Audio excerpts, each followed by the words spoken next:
Ar ddechrau'r 15fed ganrif, roedd y teitl Tywysog Cymru wedi ei feddiannu gan fab hynaf Brenin Lloegr, a hynny ers bron i 100 mlynedd. Roedd y goncwest yn 1282 wedi diffodd traddodiad hirfaeth o reolaeth gan y Tywysogion Cymreig. Roedd y Cymru'n teimlo dan orthrwm, ac yn deheu eto am gael ei harwain gan dywysog Cymreig. Dros ganrif ar ôl marwolaeth Llywelyn ein Llyw Olaf, dangosodd un gŵr fod y cof am oes y Tywysogion yn fyw o hyd. Am rai blynyddoedd, llwyddodd gwrthryfel Owain Glyndwr i sefydlu mwy o awdurdod dros Gymru nag wnaeth yr un o'r Tywysogion ers dyddiau Gruffydd ap Llywelyn dros 300 mlynedd ynghynt.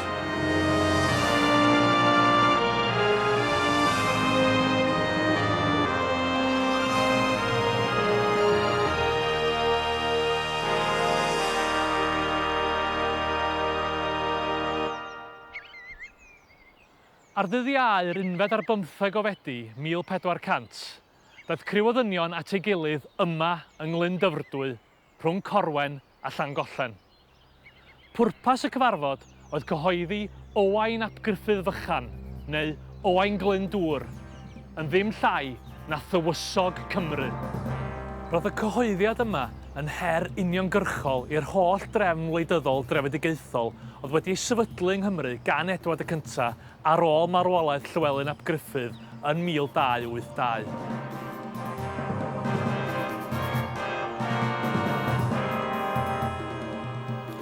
Nid Owain oedd y cyntaf i arwain gwrthryfel yn erbyn y goron ers concwest Edward y Cyntaf, ond roedd gallu milwrol Edward yn fwy na digon i roi terfyn ar y gwrthryfeloedd hynny. Yn union ar ôl marwolaeth Llywelyn ein Llyw Olaf, dechreuodd Edward adeiladu castell enfawr yng Nghanarfon, y cyntaf mewn cadwyn o gestyll cadarn ar hyd arfordir y gogledd i reoli'r Cymru. Creodd rheolaeth lawdrwm y Saeson densiynau mawr ymysg y boblogaeth yn y 10yd ganrif ar 10. Roedd llawer o'r uchelwyr Cymreig yn anfoddog iawn eu byd yn ail hanner y ganrif. Pan oedd Owain Glyndwr yn ŵr ifanc, cafodd cynrychiolydd olaf hen linach Gwynedd ei lofruddio gan asiant Brenin Lloegr yma yn Mortain-sur-Gironde yn ne-orllewin Ffrainc.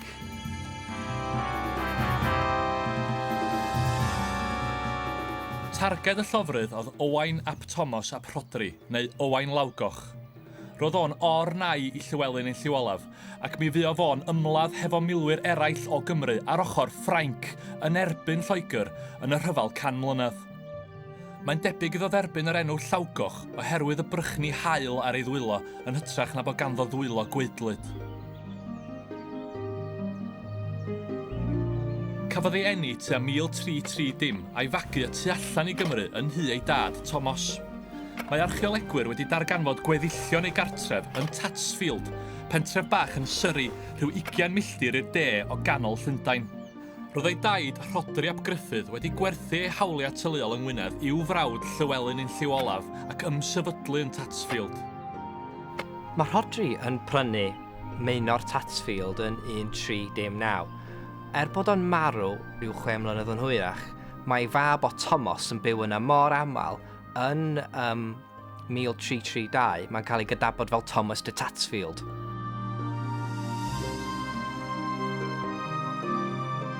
Mae o'n tu eitha crand, digon crand i Tywysog Cymru, ond mae Thomas yn digon galluog i beidio gwario bres y gyd ar y tŷ. Mae'n gwario digon o bres hefyd ar yr eglwys sydd yn agos iawn at y tŷ.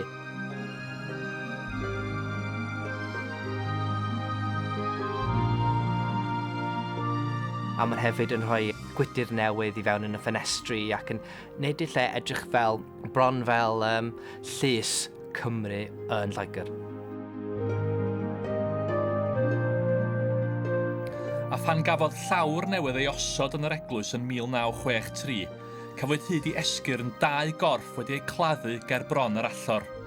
Mae'n byr debyg mae esgyr yn rhieni Owain Lawgoch, Thomas a Cecilia oedd y rhain.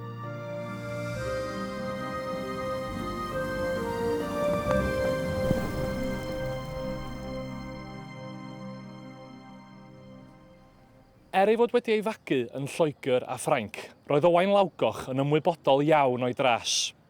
Cyhoeddodd ddatganiad mawreddog yn hawlio Cymru fel ei etifeddiaeth gyfreithlon. Am flynyddoedd, bu'n filwr cyflog yn arwain catrawd o Gymru ledled Ewrop yn ymladd dros brenin Ffrainc. Mae'n amlwg bod o'n ddigon enwog. Fel capten milwyr hir, roedd gan fo'i gwmni. Ei gwmni ei hun, ei gatrawd ei hun mewn ffordd, ac dyn ni'n gwybod pwy oedd yn y catrawd, a rhan fwy ohonyn nhw yn Gymru. Mae'n debyg bod rhan fwy ohonyn nhw wedi newid ochr tra oedden nhw yn Ffrainc, wedi mynd i Ffrainc yng ngwasanaeth Brenin Lloegr, a wedi mynd drosodd at y Ffrancwyr.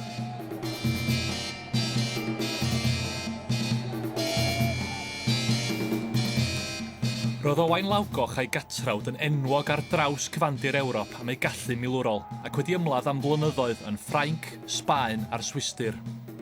Yn wir, yr unig frwydr i Owain ei cholli erioed oedd yn Ffraw Brwnen yn y Swistir.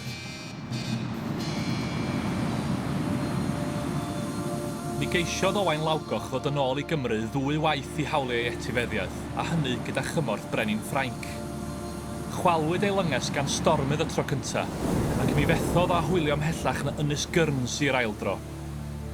Roedd Owain yn cael ei ystyried yn gymaint o fygythiad, fel ar anfonodd brenin Lloegr y sbiwr i Ffrainc i'w ladd yn ystod gwarcha ar dref Mortan ger Bordeaux. Daeth rhyw ddyn o'r enw John Lamb at Owain. Roedd John Lamb yn honni fod yn Gymro. Mae Lamb, yn ôl y stori, wedi dweud wrth Owain bod pawb yng Nghymru yn aros amdano fo, yn disgwyl o ddod i'w rhyddhau. Mae Owain wedi derbyn Lamb i'w wasanaeth. Pob bore, yn ôl y stori, roedd Owain am godi yn fuan ac yn edrych ar y castell, meddwl am be i wneud nesaf, mae'n debyg. Un bore mae wedi codi a roedd braidd yn oer, a mae wedi anfon Lamb yn ôl i'w lety, yn ôl ei fantell. Mae Lamb wedi dod yn ôl gyda chyllall a wedi lladd Owain. Mae'r ddogfen hon yn nodi fod John Lamb wedi cael y swm sylweddol bryd hynny o 20 punt am ei wasanaeth.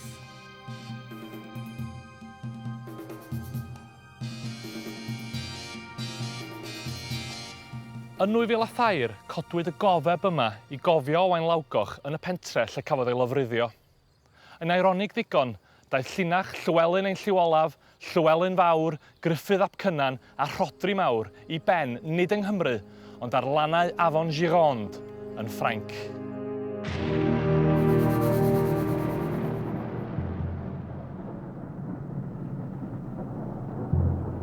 Yn y cyfamser, roedd Cymru, fel gweddill Ewrop, wedi dioddef o effeithiau newyn a ffla. Methodd y cyneuaf dair gwaith yn olynol ar ddechrau'r 4eg ganrif ar 10, ac ar ben hynny, cyrhaeddodd y pla du.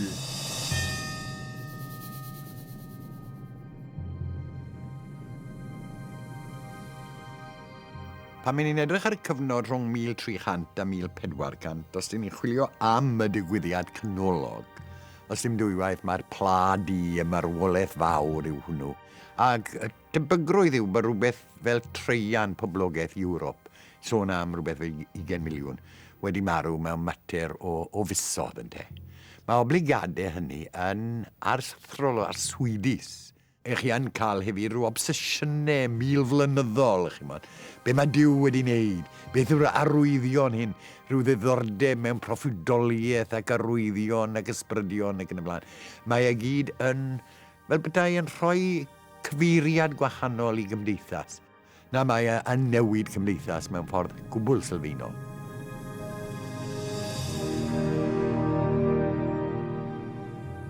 Yn ychwanegol i newyn a ffla, roedd tensiynau cymdeithasol mawr wedi codi o ganlyniad i'r deddfa llym, gafodd ei gosod gan Edward y Cynta i gadw trefn ar Cymru. Er enghraifft, roedd y Saeson a ddaeth i boblogi'r trefi newydd a gafodd ei codi'n hysgod cestyll mawreddog, Conwy a Chenarfon, yn cael hawliau arbennig.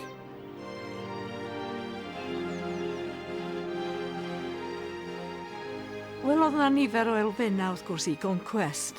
Mi allwn ni feddwl am yr elfen filwrol, adeiladu cestyll ag ati, rhoi trefn gyfreithiol. Ond roedd yna elfen economaidd hefyd, o reoli'r economi yn yr ardal oedd wedi cael ei threchu, os liciwch chi. Un dull o wneud hyn oedd rhoi breiniau arbennig, breiniau economaidd. Dim ond Saeson oedd ar hawl i fasnachu o fewn muriau'r hen drefi Cymreig a'r rhai newydd. Yn wir, roedd y Cymru'n cael ei diffinio fel tramorwyr o fewn y trefi hynny, a heb hawl i fod yn berchan adeilad yno. Canlyniad hyn oedd atgasedd rhwng beth oedd yn cael ei ystyried yn dref Saesnig a chefn gwlad Gymreig. Y 1386 yng Nghaerfyrddin wedyn, mi hawliodd bwrgeisied y dref na fedra nhw ddim cael eu collfarnu, neu cyhuddo, neu collfarnu gan Gymru, dim ond gan eu cyd fwrdeiswyr Saesnig. Ac roedd yna elfen hiliol yn dod yn fwy a mwy amlwg fel roedd y 14th ganrif ar 10 yn cerdded yn ei blaen. Ond yn ystod y ganrif ar ôl Conquest Edward y cyntaf, rhaid pwysleisio mai prin oedd y gwrthryfeloedd, ac mae posib dadla fod y Cymru wedi dygymod a'i safle israddol. Roedd mwyafrif yr uchelwyr wedi gwneud y gorau'r sefyllfa, gan sicrhau swyddi breision o dan y drefn drefedigaethol. Roedd rhai wedi llwyddo i gynyddu eu tiroedd gan sefydlu stada helaeth. Roedd y bonedd yn gwbl fodlon i gydweithredu yn ytrach na gwrthdaro, gan gynnwys Owain Glyndwr ei hun cyn 1400. Felly pam y mentrodd o'r cyfan drwy godi'n erbyn y goron?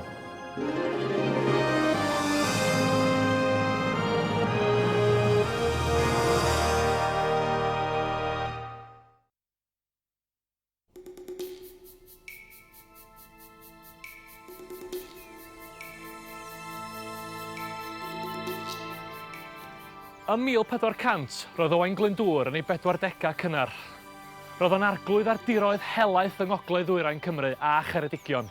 Roedd o'n perthyn i elit o Gymru, sef dosbarth yr uchelwyr. Yn sicr, doedd dim yn ei yrfa gynnar i awgrymu y byddai maes o law yn herio holl rym brenin Lloegr.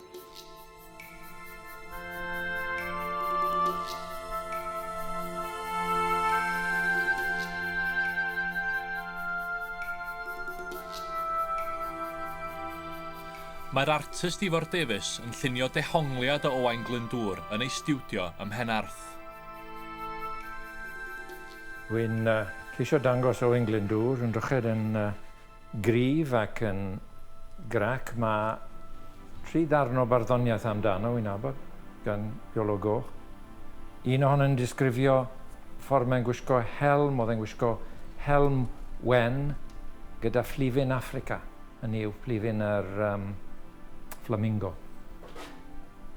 A wy moyn, achos bod hwn yw'r diweddaraf o'r lluniau i gyd, a maen nhw i gyd mwy na lai lliwiau'r spectrwm,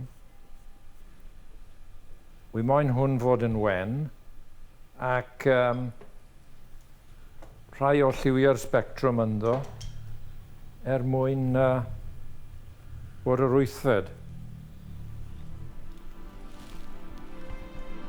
Wy moyn iddo edrych y llygad sydd gallu bod yn gas, ond meddwl yn gyflym a gwefusau mwy tyrion. Ganed Glyndwr tua 1359 ac roedd yn hannu o deulu a ddaeth i dylera'r drefn newydd ar ôl y Conquest. Roedd o'n troi mewn cylchoedd Saesnig, ymhlith pobl oedd wedi derbyn diwylliant a chyfraith y Saeson. Roedd ei daid wedi bod yn ofalus mae'r mab hynaf byddai'n etifeddu'r stadau teuluol, gan ddilyn cyfraith Lloegr, yn hytrach na chael ei rhannu rhwng y meibion oll yn ôl trefn y gyfraith Gymreig. Dyna pam fod Owain yn ŵr cefnog o'i gymharu ag uchelwyr eraill y dydd, ac mae'n arwydd o cael mae ynghyfraith Lloegr yn yr Inns of Court a Phalas Westminster yn Llundain y cafodd ei hyfforddi pan oedd yn ifanc. Un o'r cysylltiadau mwy allweddol yng Ngyrfa Glyndwr oedd y cysylltiad â theulu Arundel neu Fitzallen, hen deulu o farwniaid y Mers, ond un a oedd wedi lledu hefyd i dde Lloegr. I ni'n gweld Glyndwr yn ymladd yn rhengoedd i'r Arundel, efallai y 1385, ond yn sicr y 1387 yn ymgyrch Arundel gyda Coron Lloegr yn erbyn Flandres a Ffrainc. Cafodd y cysylltiadau rhwng Owain a'r sefydliad yn Lloegr eu cryfhau pan briododd Owain Margaret Hanmer, oedd yn dod o deulu eingl Gymreig. Roedd ei thad David Hanmer, sydd wedi gladdu'n eglwys Gresffordd, yn brif ystus ar fainc y brenin, yn aelod o gyngor Richard yr Ail, a chafodd ei urddo'n farchog yn fuan cyn iddo farw.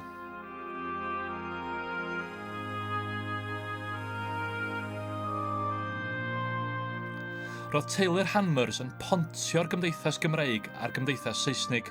Saeson oedden nhw wedi ymgartrefu yn y maelor Saesneg ar ôl y goncwest yn 1282. Mi briodon nhw a chymysgu gyda'r Cymru gan ddod yn ddwyieithog tra'n dal i wasanaethu'r goron.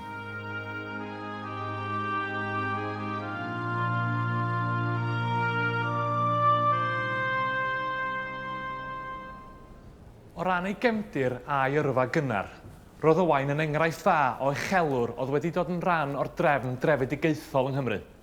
Ond nid uchelwr cyffredin mae hon o chwaith.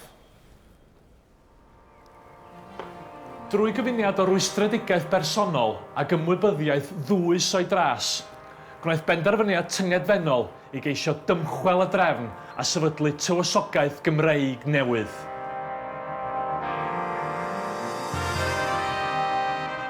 Wrth wraidd rwystredigaeth Glyndwr oedd diffyg cydnabyddiaeth. Doedd o ddim wedi derbyn y math o barch gan yr awdurdodau Saesnig oedd yn deilwng o'i statws arbennig yn y Gymdeithas Gymreig. Yng Nghymru, roedd Owain yn ŵr cyfoethog.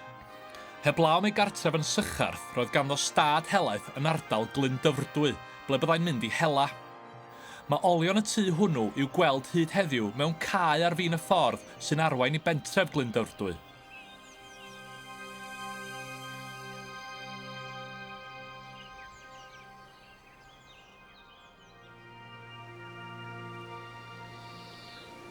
Mae'n bur debyg fod tŷ hela Owain yn edrych fel y tŷ hwn yn Lower Brockhampton ger Henffordd, sy'n eiddo heddiw i'r ymddiriodolaeth genedlaethol.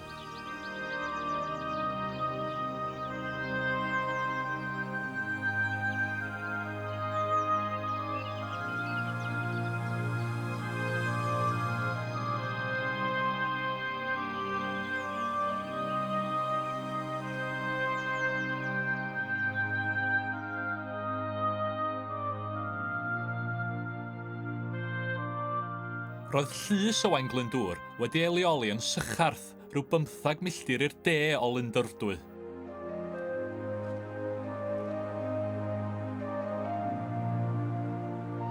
Mae disgrifiad enwog y bardd Iolo Goch o Sycharth yn profi statws Owain o fewn y Gymdeithas Gymreig. Wel, mae'r gerdd i Sycharth yn dangos sawl peth gan gynnwys y berthynas rhwng y bardd Iolo Goch ac Owain Glyndwr ei hun. Mae'r bardd yn dechrau nid drwy sôn am y tŷ, ond mae'n sôn am y ddewid oedd o wedi rhoi i ymweld ag Owain, a mae'n dweud, wel, os ydych chi'n addo rhywbeth, tydi'r peth ddim yn addewid, ond i bai bych chi'n cyflawni hynny. Addewais et hyn ddwywaith, addewid teg, addaw taith, taled bawb, tal hyd y bo, ei addewid a addawo. Felly mae'r bardd yn dweud, dwi wedi addo dod i ymweld, a dod i ymweld fyddai'n ei wneud. Ac wedyn felly mae'r bardd yn disgrifio y tŷ rhyfeddol ma wedi godi yn Sycharth. Anfynych iawn fu yno weled na chliced na chlo, na gwall, na newyn, na gwarth, na syched fyth yn Sycharth. A mae'n delweddu'r tŷ yma yn hermau rhai o'r sefydliadau enwocaf oedd yn bodoli ym Mhrydain a thu hwnt. Clochdy Padrig, Ffrengig, Ffrwyth, Cloister Westmester, Cloiau Ystwyth. Mae'n cymharu'r tŷ â Westminster, wrth gwrs yn Llundain canolfan y Llywodraeth.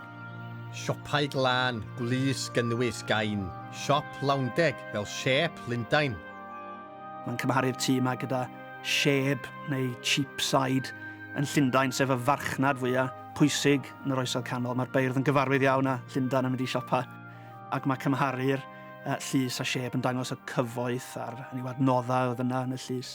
Nid rhywle cefn gwlad allan o'r ffordd di fan hyn, ond rhywle hynod drawiadol fydda pobl wedi sylwi a wedi gallu cymharu'n ffafriol falle a llewydd y tu allan i Gymru.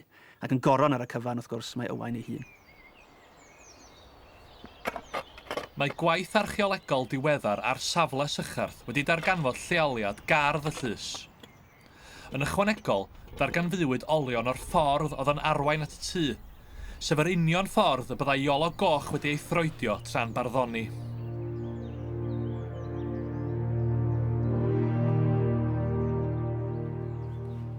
Mae iolon portreadu Sycharth bron fel rhyw fath o baradwys. I ba radda mae o'n gorliwio neu'n gorddweud ynglyn â natur y lle yma? Mae Iolo yn deud y gwir. Mae Iolo'n nabod y safle, wedi byw ar y safle ac yn gwybod lle mae pob dim. Ac yn sgwennu'r gerddi i ddeud wrth y bobl oedd yn dod at y safle lle oedd pob dim a be fyswn nhw'n weld pan fyswn nhw wedi cyrraedd y lle yma. A wedyn yma o'n blaena ni fyswn nhw wedi gweld gardd? Ia, gardd ganoloesol, perllan, wynllan mae'r gerdd yn ei ddeud a felly fyswn yna perllan a wynllan o'n blaena ni efo'r ffos yn cadw pob dim arall allan.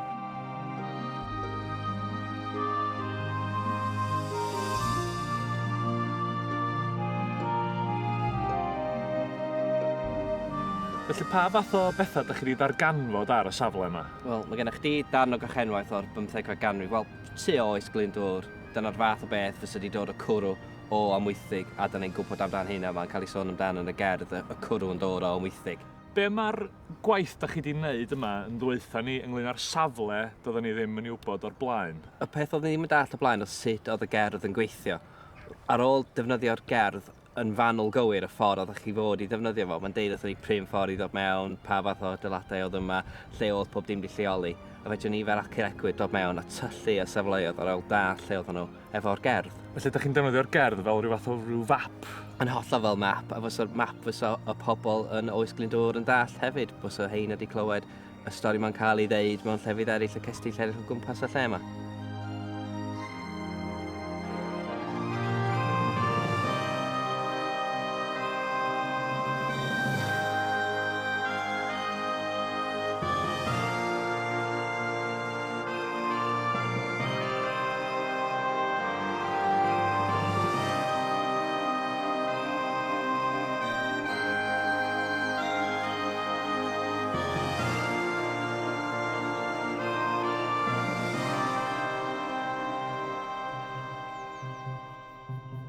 Ers llofruddio Owain Lawgoch yn 1378, Owain Glyndwr oedd prif etifedd yr hen dywysogion Cymreig. Roedd yn perthyn drwy briodas i dywysogion Gwynedd. Roedd teulu ei dad yn dod o linach tywysogion Powys Fadog, ac roedd yn perthyn drwy ei fam i dywysogion Deheubarth. Oherwydd i dras, daeth Owain i gael ei weld fel y mab darogan. Roedd traddodiad hir o broffwydoliaeth wleidyddol yn bodoli yng Nghymru. Ac yn ôl y proffwydoliaethu yma, Owain oedd yr un a fydda'n adennill i'r Cymru eu hawliau yn Ynys Prydain, a hynny mewn buddigoliaeth fawr dros y Saeson.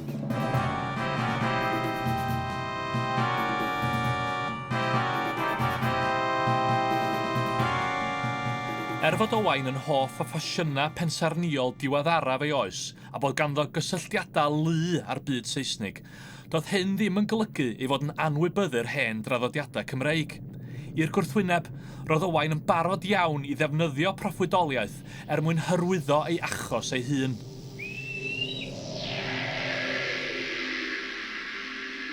Mae Owain yn sgrifennu i beneithiad yn Iwerddon ac i frenin a'r Alban yn sôn am yr arwyddion oedd wedi i glisnodi fel petai fel mab darogan. Mae yna comet yn cael ei weld yn y flwyddyn 1400 sydd yn brawf o, neu fe credid bod e'n brawf bod sil bendith y nefoedd felly ar ei ymdrechion oedd e'n rhwydd iawn i gredu yn y beth yma. Mae'n rhaid rhoi eto yng nghyd-destun y math o obsesiynau a ddeilliodd yn y pen draw o'r marwolaeth fawr a'r Pla Du. Ond yn sicr roedd Owain yn medru tynnu at ei gilydd digon y dystiolaeth i gadarnhau i hawle i'r dywysogaeth Gymreig.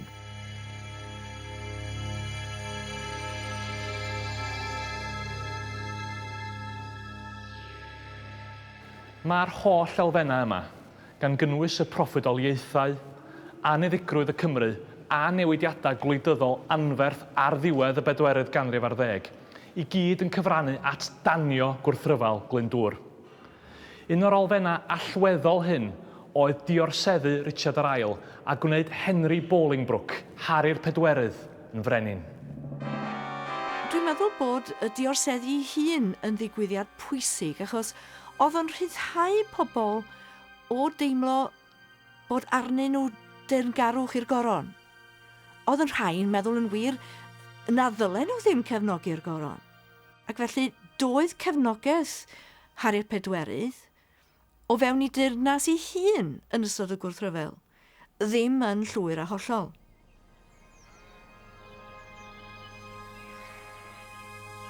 Mae'n ddigon posib fod y daeargryn gwleidyddol yma wedi rhoi hwb allweddol i Owain i droi ei rwystredigaeth bersonol yn arweinyddiaeth genedlaethol. Ar ben hyn oll, cododd anghydfod chwerw rhwng Owain a'i gymydog yr Arglwydd Gre.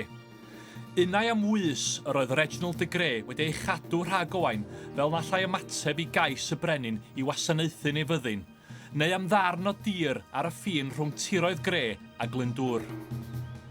Mae'r ffrau yma efo Reginald Grey dros darn o dir, sy'n cael ei ddefnyddio'n aml fel y rheswm dros y gwrthryfel, roedd na resyma llawer iawn dyfnach na ffrau bersonol yn unig, y tu ôl i benderfyniad Glyndwr i gael ei gyhoeddi'n dywysog Cymru ym mis Medi 1400.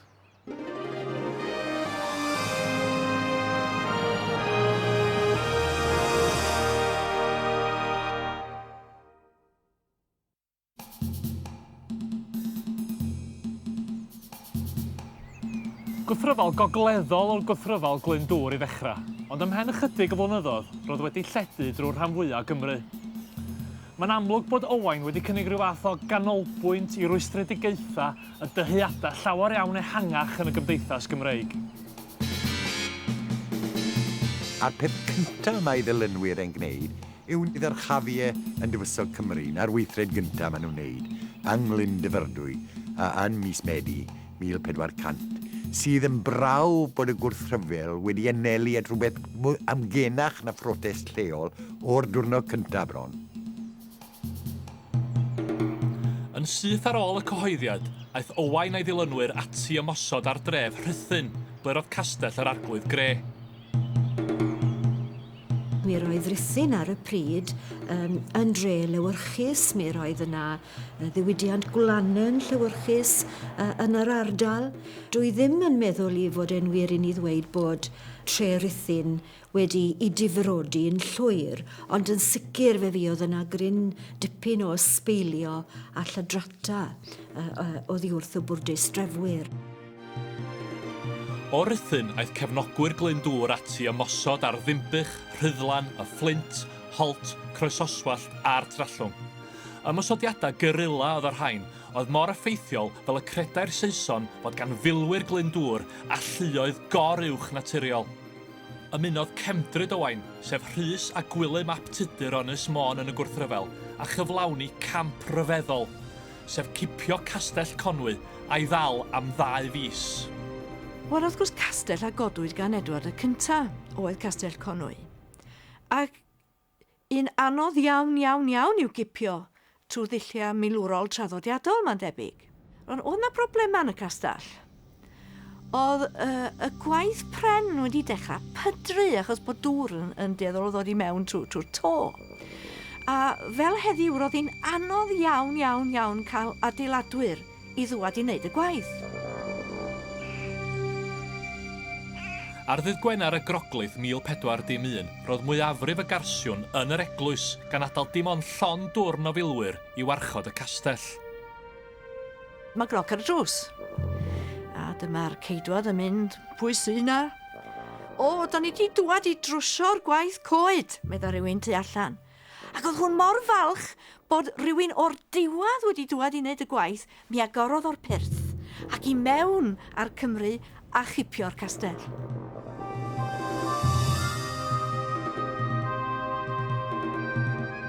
Mewn gwirionedd, mi droth gwrs y gwrthryfel. Mi fagodd hyder ymhlith y Cymru o ganlyniad i hynny.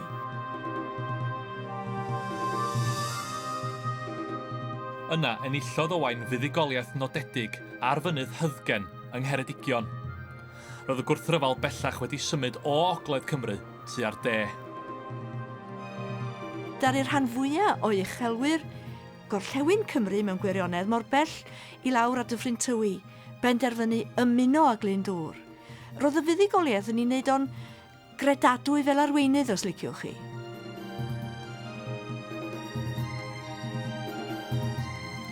Cafodd Owain hwb pellach yn y Gwanwyn pan gipiodd o neb llai na'i Elin Mawr yr Arglwydd Gre, pan oedd hwnnw ar grwydr o'i gastell yn Rhuthun. Bu'n rhaid i Gre dalu tua 6,500 o bunna cyn cael ei ryddhau, dros 2 filiwn o bunna yn arian heddiw.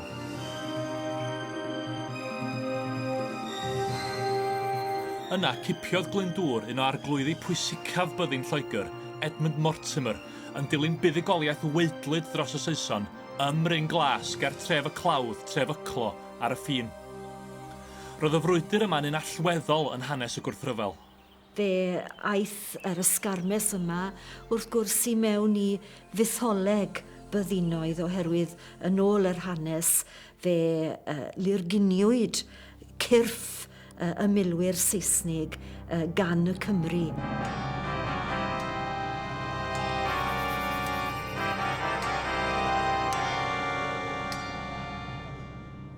Ond eto mae un o'r ffactorau mwyaf diddorol am hyn oedd, wrth gwrs bod tiriogaethau Mortimer yn cynnwys rhan o Gymru. Ac roedd na Gymru o'r tiroedd hynny yn ei fydduno. A mi ddaru'r rheini benderfynu yn y fan ar lle yn ystod y frwydr i newid ochr ac ymuno hefo'r Glyndwr. A mae hynna'n dangos mewn gwirionedd be oedd dyfnder teimlad pobl gyffredin. Roedd cymryd Edmund Mortimer yn garcharor ar ôl y frwydr yn gam tyngedfennol. Roedd Mortimer yn aelod o deulu oedd yn arglwyddiaethu dros bron i dreian o dir Cymru. Roedd o'n credu mai ei nai oedd brenin cyfreithlon Lloegr, nid Harri'r Pedwerydd. Mi gymrodd Mortimer dro pedol ac ymuno gyda Owain yn y gwrthryfel. I glymu'r berthynas hyd yn oed yn dynach, priododd Mortimer ferch Owain, Catrin, rhai misoedd yn ddiweddarach. Erbyn haf 1403, roedd fflama'r gwrthryfel wedi lledu i bron bob cwr o Gymru. Doedd dim amheuaeth mae mudiad ar raddfa genedlaethol oedd mudiad Glyndwr bellach. Trodd Owain tua'r gorllewin gan arwain 8,000 o ddynion a chipio castell Caerfyrddin.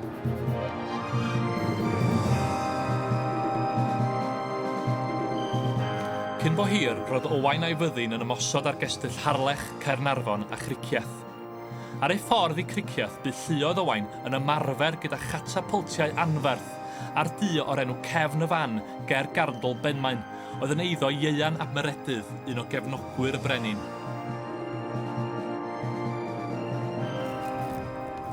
Mae'r cerrig anferth gafodd ei hyrddio rhai canodd y lathenni gan gatapultiau Glyndwr i'w gweld hyd heddiw.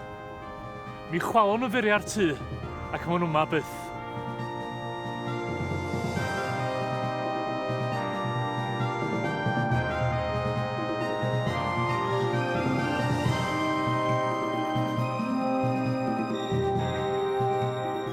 Ond wynebodd Owain her newydd pan gafodd y tywysog Harri, llanc 15 oed, mab Harri'r Pedwerydd, ei benodi'n arglwydd raglaw dros Gymru. O fewn mis oedd y gael ei benodi, mi losgodd Harri dŷ godidog Owain yn sycharth i'r llawr, yn ogystal â'i gartref yng Nglyndwrdwy.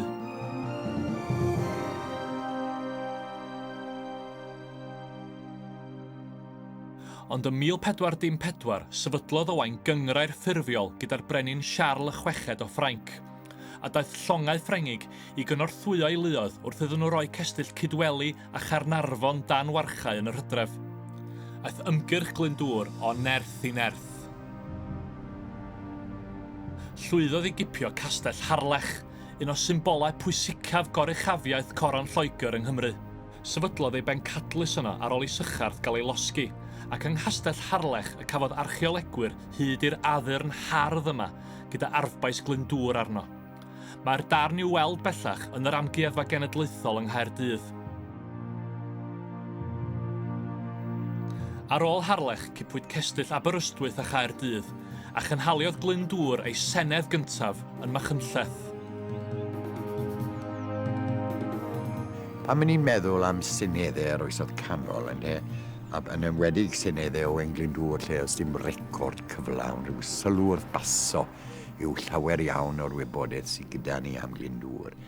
Byddwn ni'n meddwl bod nhw'n debycach i rhywbeth oedd wedi digwydd canrifodd ynghynt, sef y hywel dda yn galw pobl ynghyd yn hyn digwydd ar daf. Mae'n sicr mae ffordd o ddyrchafu a tanlinellu rôl unigryw o Owain Glyndwr oedd cynnal rhywbeth ei alwyn parlament neu senedd yn rhan o adeiladu elan fel y prif ffigwr yng Nghymru. Os gwnaeth Glyndwr gynnal senedd y Machynlleth a Harlech, mi roedd mae'n amlwg yn ceisio creu strwythur seneddol ar gyfer Cymru gyfan yn y seneddau hynny. Ym 1415, glaniodd byddin Ffrengig yn Aberdai-Gledda i gynorthwyo Glyndwr. Fe gipio nhw drefi Hwlffordd, Aberteifi a Chaerfyrddin. O Gymru, fe ymdeithio nhw bob cam i Woodbury Hill, y tu allan i Gaer Wrangon. Ond troi nôl am Gymru wnaethon nhw, heb ymladd brwydr ar Saeson. Yn yr un flwyddyn, mewn tŷ ar stryd fawr Bangor, ble mae corn simna'r tŷ i weld o hyd, seliodd Owain gytundeb, y cytundeb Trydarn, hefo Iarll Northumberland ac Edmund Mortimer ei fab yng Nghyfraith. Roedd Lloegr a Chymru yn cael ei rhannu rhyngddyn nhw. Henry Percy, Iarll Northumberland, yn cael y tir oedd yn ymestyn o ganolbarth Lloegr hyd at y ffin efo'r Alban. Mortimer yn meddiannu de Lloegr a Glyndwr yn derbyn Cymru a darn helaeth o dir Lloegr ar y gororan ychwanegol. Mae'n amlwg felly bod syniad Glyndwr o Gymru yn llawer lletach na'r ffin draddodiadol ar hyd Clawdd Offa. Mi ellid edrych ar y peth fel rhywbeth oedd yn gall yn yr ystyr filwrol, bod canolfanna ymosod ar Gymru yn cael ei dileu, os liciwch chi, ond hefyd, roedd o yn rhoi cyfle i ehangu sail economaidd Cymru.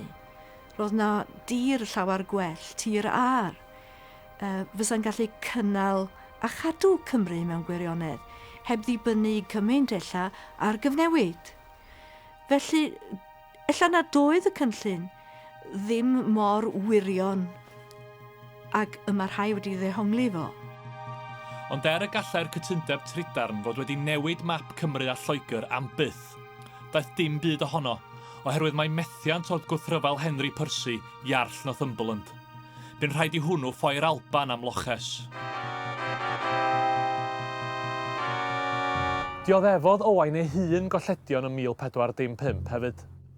Lladdwyd ei frawd, a cafodd ei fab i ddal ar ôl i'r Saeson ennill buddugoliaeth ysgubol ym Mhwll Melyn ger Bryn Biga. Yn yr un flwyddyn, ildiodd Morgannwg i'r Saeson.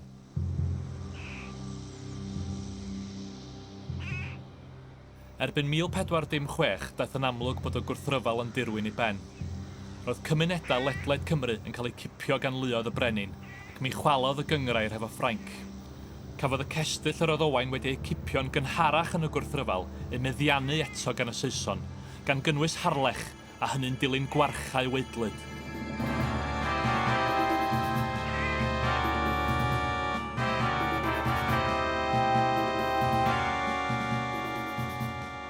Yn ystod yr ymladd, cafodd magnelau anferth eu defnyddio am y tro cyntaf yng Nghymru, fod un magnel a enwyd yn ferch y brenin wedi ffrwydro yn ystod y warchau.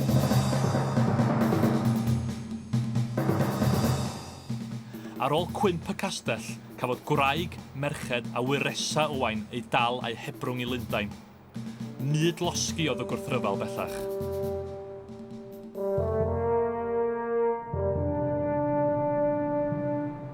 Mae'n debyg bod pobl wedi dechrau blino ar wrthryfel. Roedd o'n rhywbeth oedd yn costio wrth gwrs, a mae rhywun yn gweld gwahanol rannau o Gymru yn gofyn am bardwn gan y brenin o tua 1416 ymlaen. Mi ddaliodd y gwrthryfel i Ffrwtian am nifer o flynyddoedd. Lansiodd Owain gyrch ar Sir Amwythig yn 1410. Ond herwr ar ffo nid arweinydd cenedlaethol oedd Glyndwr ym mlynyddoedd olaf ei wrthryfel. Does dim sôn amdano ar ôl 1415, ac mae'n debyg iddo farw'n fuan wedyn, efallai yn y flwyddyn ganlynol. Mae lleoliad i fedd yn dirgelwch hyd heddiw. Toddi'r cefndir wnaeth Glyndwr, ac wrth gwrs fe roddodd hyn gyfle i ramantu cryn dipyn ynglyn ag e.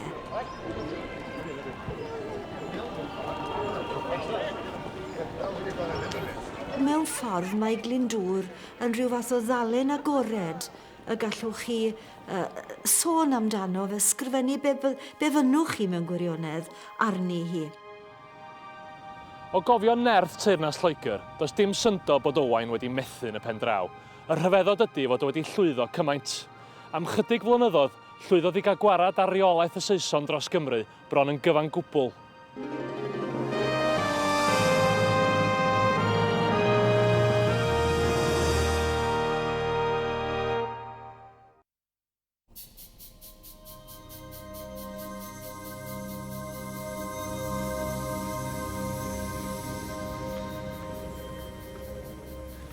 Cymaint y brwydro yn ystod ei wrthryfel, roedd Glyndwr yn parhau ei gynlluniau ar gyfer tywysogaeth annibynnol yng Nghymru.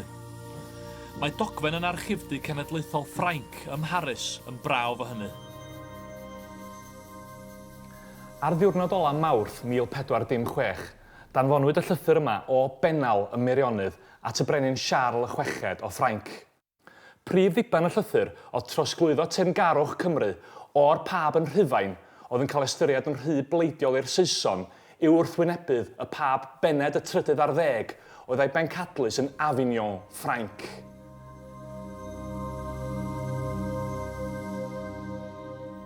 Yn y llythyr, mae Owain yn gofyn i'r brenin ddwyn perswad ar y pab Bened i ganiatáu sawl peth. Roedd Owain am weld eglwys Tuddewi yn cael statws archesgobaeth yn gyfrifol am holl esgobaethau Cymru yn ogystal â 5 esgobaeth yn Lloegr. Yn ychwanegol, roedd Owain am sefydlu 2 brifysgol, un yn y de a'r llall yn y gogledd.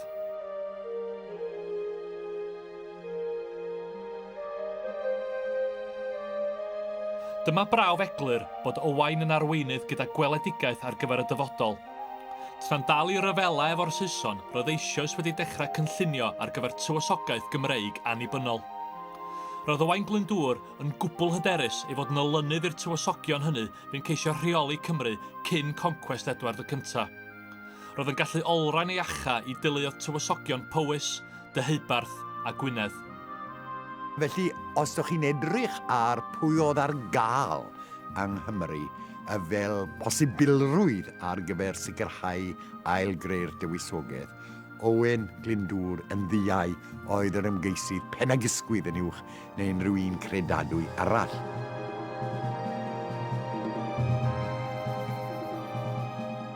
Mae bwysiadodd 4 llew tywysogion Gwynedd fel ei arbais, a chyfeiriodd yn llythyr pennal at ei gyndeidia tywysogion Cymru. Roedd ei sêl fawr yn efelychu sêl brenin Lloegr, gyda Owain yn eistedd ar ei orsedd ar y tu blaen, ac yn marchogaeth mewn helmed goronog ar y cefn. Ac yn wahanol i'r tywysogion cynharach, roedd yn mynnu i fod yn dywysog Cymru trwy ras Duw. Mae'n gohebu gyda brenin Ffrainc, mae arddull y llythyron yn brawf bod ei gynghorwyr yn deall sut yr oedd trefnu politi yn Ewrop yn y 15fed ganrif, gyda wenws trwy ras diw tywysog Cymru, yr unrhyw steil a fydde gyda brenhinodd Ffrainc, ac wrth gwrs yr holl ganeri, yr holl cwysg a fydde'n perthyn i dywysog. Gadarnhau ei statws a'i urddas, penododd Owain lys genhadon, canghellor ac ysgrifennydd. Mae llythyr pennal yn dangos yn glir ei fod yn barod i wrando'r ei gefnogwyr, gan ei fod yn cyfeirio'n y llythyr at y cyngor a'r eglwyswyr oedd yn ei gynghori. Roedd o hefyd yn barod i wrando'r y cynrychiolwyr yn y Senedda gafodd ei cynnal ym Machynlleth a Harlech. Be sy'n ddiddorol am y peth wrth gwrs ydy bod Glyndwr yn ystyried i dywysogaeth nid fel rhywbeth unbenithol mewn gwirionedd, ond fel rhywbeth oedd yn dibynnu ac yn lle roedd o'n cymeryd barn cynrychiolwyr lleol i ystyriaeth, lle oedd o'n dwyn ynghyd. Mae'n debyg bobl oedd eisoes yn amlwg yn eu cymdeithasau, a thrwy hynny yn clymu dyhead pobl o wahanol fanna, clymu ewyllus pobl ynghyd. Nid gweithredu yn unig yn ôl i ewyllus ei hun.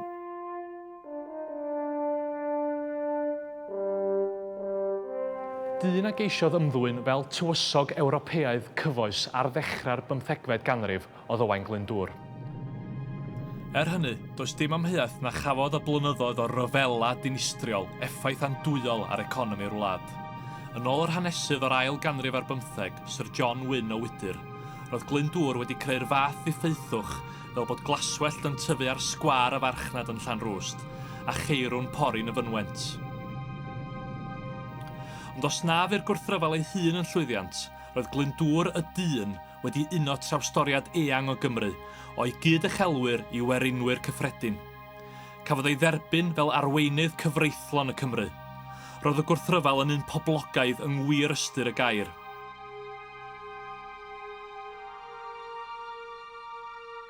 Bellach, mae Owain Glyndwr wedi datblygu o fod yn ffigwr hanesyddol i fod yn arweinydd cenedlaethol mytholegol bron, a'i wrthryfel yn rhan o gof cenedl.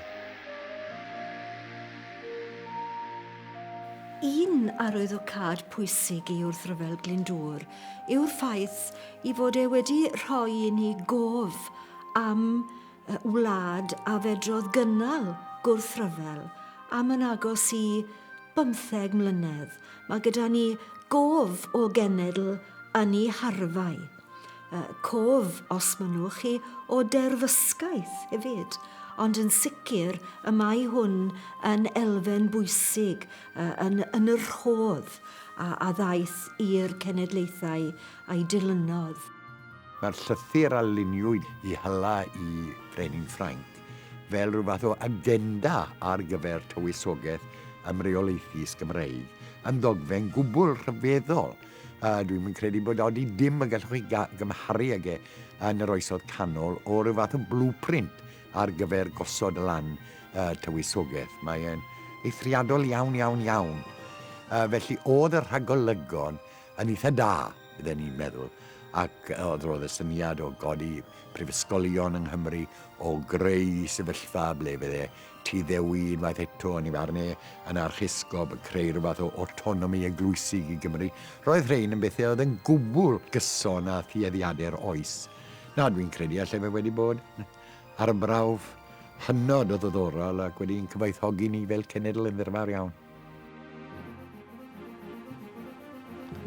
Fod nifer o'r tywysogion yn ystod y gyfres yma yn arweinwyr cenedlaethol, fel rheol roedd ei bryd ar ehangu grym a sicrhau dyfodol ei llinach.